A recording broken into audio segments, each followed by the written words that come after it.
Please. Assalamu alaikum wa rahmatullah. Wa alaikum assalam wa rahmatullah. Surah Al-Mu'min, ayah 8, verse 8. Chapter 40. How was your brother Sharif when you left? He's fine? Good.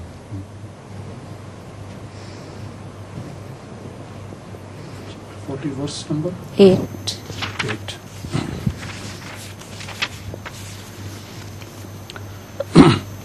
اعوذ باللہ من الشیطان الرجیم بسم اللہ الرحمن الرحیم الذین یحملون العرش ومن حولہ یسبحون بحمد ربہم ویؤمنون بہ ویستغفرون للذین آمنوا ربنا وسعت کل شیء رحمتا وعلما فاغفر للذین تابوا واتبعوا سبیلک وقہم عذاب الجحیم. Translation is, those who bear the throne and those who are around it glorify their Lord with His praise and believe in Him and ask forgiveness for those who believe, saying, Our Lord,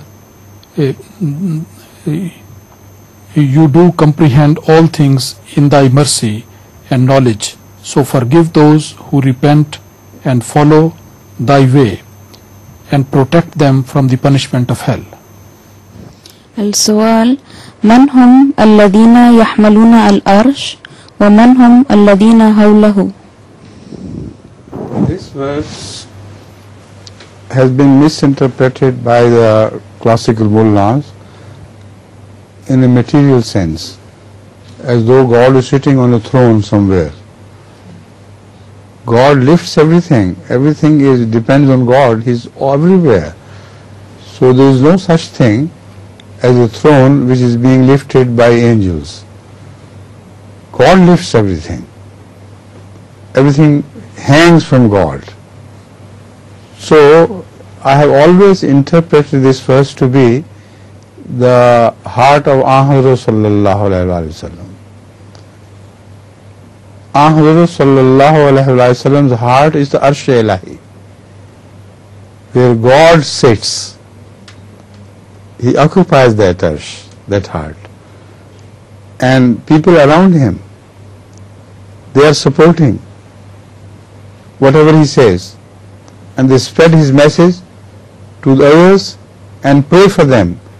Now Sahaba, along with Rasulullah, continuously prayed for all those people who had sinned but who were who repented later on.